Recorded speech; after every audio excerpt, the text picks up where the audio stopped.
जय श्री कृष्णा। स्वागत है आपका श्री भक्ति ज्ञान चैनल में। आज हम सुनेंगे कार्तिक मास की कथा। एक समय की बात है, एक बूढ़ा बाबा थे जिनकी दो बहुएं थी। ससुर जी का काम दोनों मिलकर करती थी।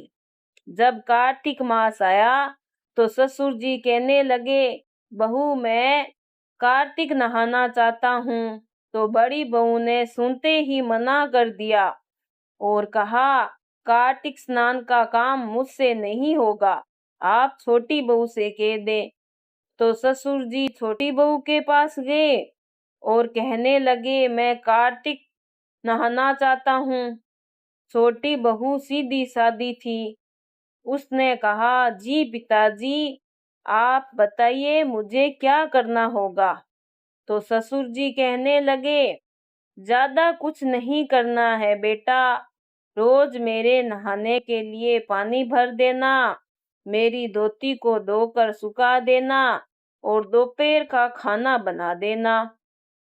अब छोटी बहू रोज सुबह 5 बजे उठकर कुएं से पानी भरकर ला देती, जिसे ससुर जी स्नान कर लेते और उनकी धोती धोकर सुखा देती और दोपहर में ससुर जी को गरम गरम रोटी बनाकर खिला देती।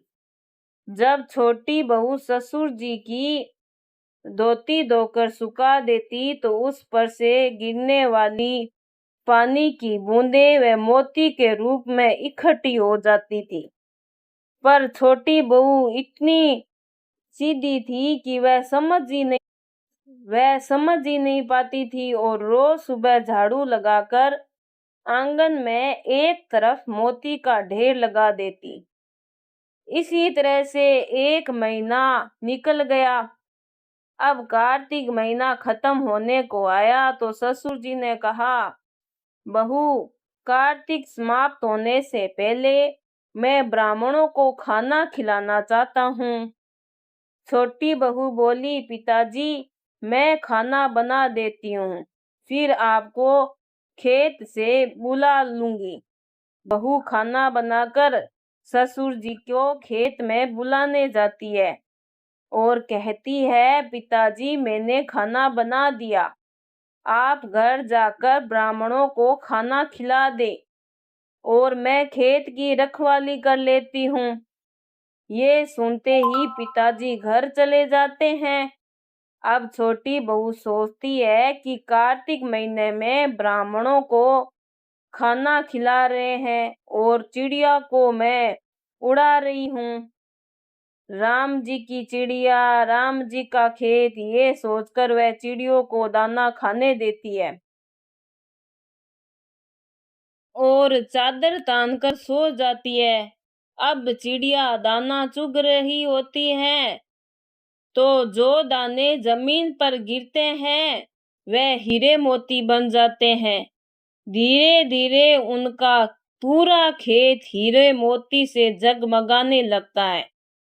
पास में ही बड़े भाई का खेत था। वह देखता है कि छोटे भाई का खेत हीरे और मोतियों से जगमगा रहा है। बड़े बेटे से रहा नहीं जाता। वह अपने पिताजी से पूछता है, इसका क्या कारण है पिताजी? पिताजी कहते हैं, बेटा हम पर तो कार्तिक महाराज की कृपा हुई है। बड़ा भाई जाकर अपनी पत्नी को सारी बात बताता है। उसकी पत्नी के मन में लालच आ जाता है और वह मन ही मन में सोचती है, ससुर जी ने तो पहले मुझसे कहा था, मैंने क्यों मना कर दिया। अब वह साल भर इंतजार करती है और जब कार्तिक महीना आने वाला होता है तो जाकर ससुर जी से कहती है, पिताजी आप इस बार कार्तिक स्नान नहीं करेंगे?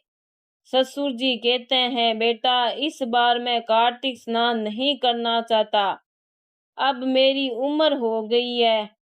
तो बड़ी बहू चिढ़ जाती है और गुस्से में कहने लगती है, आपने छोटी बहू को तो माला माल कर दिया, अब मेरी बारी आई तो कहते हैं मेरी उम्र हो गई है। नहीं पिताजी, आपको कार्तिक स्नान करना ही होगा। ससुर जी हाँ कर देते हैं। बड़ी बहू हीरे मोती के लालच में ससुर जी का बहुत ख्याल रखती है। सवेरे कुएं से पानी लाकर उनके लिए भर देती है। उनकी धोती धोकर सुखा देती है। धोती सुखाते वक्त उसे निचोड़ती नहीं है, जिससे ज्यादा पानी गिरे और ज्यादा मोती इकट्ठे हो। उसे पानी से कोई हीरे मोती नहीं बने, पर जमीन में गड्ढे जरूर हो गए। इधर कार्तिक महीना खत्म होने आया। उसने पिताजी से कहा, पिताजी एक ब्राह्मण को न्योता दे देती हूँ। अब वह जल्दी से खाना बनाकर ससुर जी को बुलाने खेत पर चली गई। खुद खेत की रखवाली करने लगी। खेत में कोई भी चिड़िया दाना चुगने आती तो वह उसे भगा कर कहती, कोई भी एक भी दाना मत खाओ, अभी ये सब मेरे हीरे मोती बनने वाले हैं। धीरे धीरे शाम तक उसके खेत में कोई हीरे मोती का ढेर नहीं बना, बल्कि उसके खेत में कोई दाने भी नहीं रहे। तो वह ससुर जी के पास लड़ने पहुंची।